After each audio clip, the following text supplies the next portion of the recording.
miserable creature, na kung hindi ang kinakabagan ng Diyos, mamamatay ako sa kasalanan ko doon sa impyerno. At nagliwanag ang lahat sa akin, no? Kaya nung magliwanag po ang lahat sa akin, doon ko po ibinigay ng todo-todo ang buhay ko sa Panginoon. Dahil kung hindi sa ginawa ng Panginoon doon sa krus ng Kalbaryo, I think, lalo kayo mga Kristiyano na, no? Alam niyo na po ang mga ganitong alam.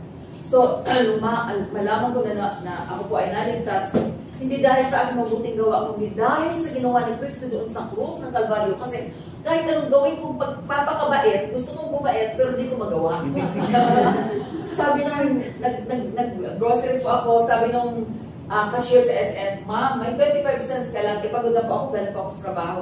Wala, automatic, without thinking, wala. Pero ang banal na espiritu, grabe ang ano sa akin, ang conviction. Sabi nyo na, bakit pag ganito ko nararamdaman ko nung tinignan ko, marami akong 25 cents. So, paano ako mapupunta sa langit? Ganoong, sabi ng Biblia, malagim ang kasasakitan ng mga suwain, ng mga taksi, ng mga sinungaling. Sila may kalalagyan. Sa dagat-dagatang ako. So, paano ako maliligtas? Doon ko nakilala ang Panginoon, ang grace. Dahil sa grace, dahil sa Tagalog ang grace, parang hindi ko nakakalimutan. Biyaya. Dahil sa biyaya ng Panginoon. Dahil sa kanyang masaganang pag-ibig. At dahil po doon, ibinigay ko ang aking buhay sa Panginoon. So, ano po natin, nawalan po ako ng gana sa karir ko. Sa totoo lang po, nawalan ako, accountant po ako, certified public accountant. I was an accountant of Bangko Sentral ng Pilipinas. I was receiving astronomical amount of money. Yan po ang masweldo namin doon. Hinahingitan po kami ng lahat ng mga nasa government na mas mataas na masweldo, lalo na mataas ang posisyon. So, nawalan ako ng gana doon sa career. Nawalan ako ng gana. Basta gusto ko na lang po maglingkod sa Panginoon. Yan ang nangyari po sa akin. So, pagkatapos po noon, nag-engage ako sa church planting, may naano po kami, by the grace of God, may mga ano po kami mga churches. At hindi ko po sa kalala, by 2024, God will gonna expand my territory, no? I'm now an international missionary. Wow! So, ngayon po, kaya nandito po kami sa Hong Kong. Punta na ako naman sa sabi ni Pastor na sa aming mission dito. So, ngayon po 2024, kaya nandito po kami, siya po kami lahat. Yung isa parating pa lang, si Pastor Ray Caparo. Nandito po kami sa isang mission. Okay. Ito po, mission na ito, this is done by Luzon Convention of Southern Baptist Churches sa Pilipinas in partnership with Association of Filipino Baptist Churches in Hong Kong. In partnership. Ang tawag po sa mission na to, ang tawag po sa project na to, kaya nandito po kami, ay OFW Kwentuhan Care Groups Movement.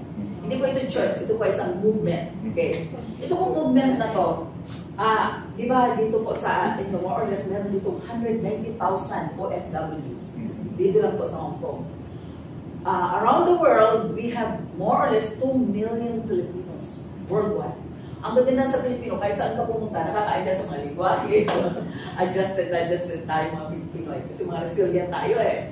Okay, so, dito po, ito pong OFW, Kwentuhan Care Groups Movement. Ito po ang mga layunin dito. Number 1, counseling. Bakit naman Ate Ems magka-counsel kayo? Kasi, usually, ang mga OFW po, pagdating sa kanilang mga ibang lugar, sa mga dayuhang lugar, may mga challenge po yan. Culture shock. Number 1 po yung culture shock. Lingwahe. Alam niyo po, bumili ako ng tubig kagabi. Water. Sabi ko doon sa... Hindi ko naintindihan. Binala ako doon sa refrigerator. Kinuha ko. Nagbigay ako ng may dollar akong $10 kasi $6 yun. Tapos nagtanong ako, do you load this? Yung octopus? Do you load? Oh, kinuha sa akin yung octopus. Ginayan. Ay, no, please don't make use of that because I'm going to use them tomorrow sa bus. No. Kinuha niya si tubig. Kinuha niya ulit yung tubig. Pinalik sa refrigerator. Hindi talaga babayaran ka. Babayaran ka. Yes.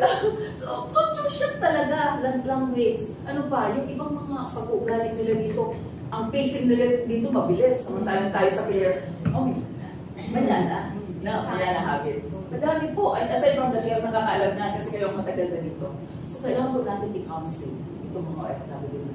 Kasi meron po silang ang nararamdaman po nila, homesickness, alienation, desperation, problema sa pamilya sa Pilipinas.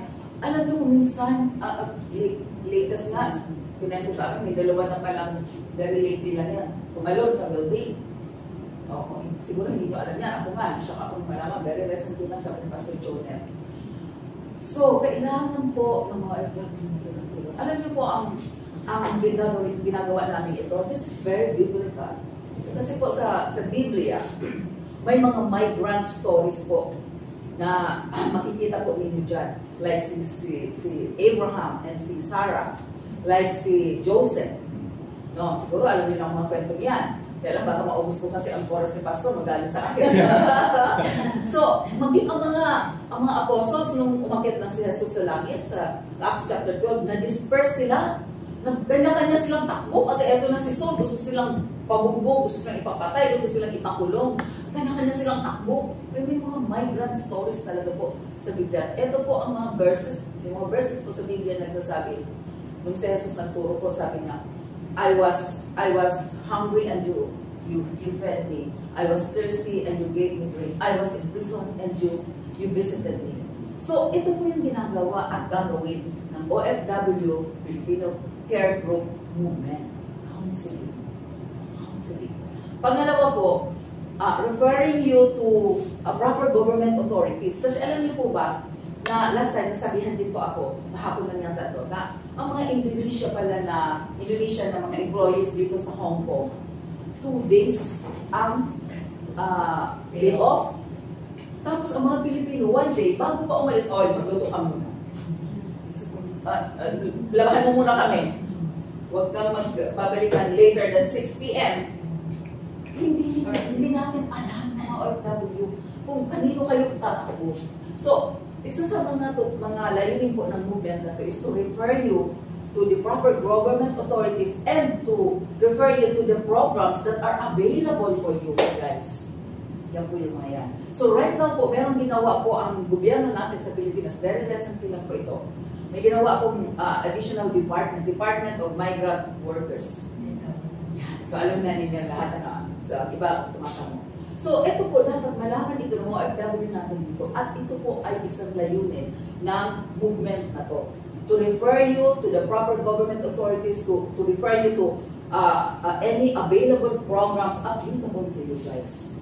So, yan po ang isa sa So, counseling, referring you to the proper government authorities, and referring you to available program that is applicable to you. And number 3 po is we would like to address the spiritual well-being of our OFW. Dito na po papasok ang mga evangelism, Bible study, discipleship. Kasi ito pong movement na to, ang mangyayari po nito, kung saan po sila pinakamalapit na Baptist churches in Hong Kong. Bawa, dito sa lugar ninyo, dito siya malapit. Dito po namin i-refer sa inyo. Okay? So kung malapit naman doon sa River of Life, doon naman i-refer sa kanila.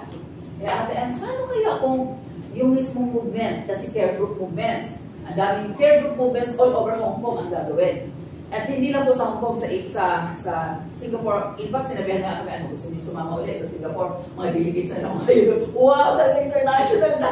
Amen, praise God. So, hindi lang, pero dito sa Hong Kong po, ang pilot project na ito, dito po sisimulan. So, what about if this movement becomes a church? No problem. This will be, member po sa Association of Baptist Churches in Hong Kong. Kaya, Ate Ems, baka naman masabihan kami na illegal yan. No way, this is very much legal. Kasi po, meron ngayon na mga pag-meeting sa consulate office, general consulate office, pati na po itong Department of Migrant Workers, may mga pag-meeting na ginagawa po sila Pastor Jonel, Pastor ng Association of, si Pastor Demi, yung kanina, si Pastor Demi, may mga pag-meetings po na ginagawa ngayon. In fact nga po ngayon, meron na kaagad, Pastor, sinabi na ito ni Pastor Demi, meron na kaagad na grupo na nasimulan. At ang leader nito ay si Lorna, isa din OFW dito. Na mamayang alas 5, or alas 6 ba? Alas 5? Yeah. Mag-meet na ngayon. May 10 member na kaagad doon na OFW na i-meet namin. So meron na kaagad na anak na nagawa. Kaya nasabi nila, out of wedlock, dahil hindi pa nagpipirma si Pastor Jeremy doon sa kontratang partnership. Pero nung Friday po, nagpirmahan na ng partnership.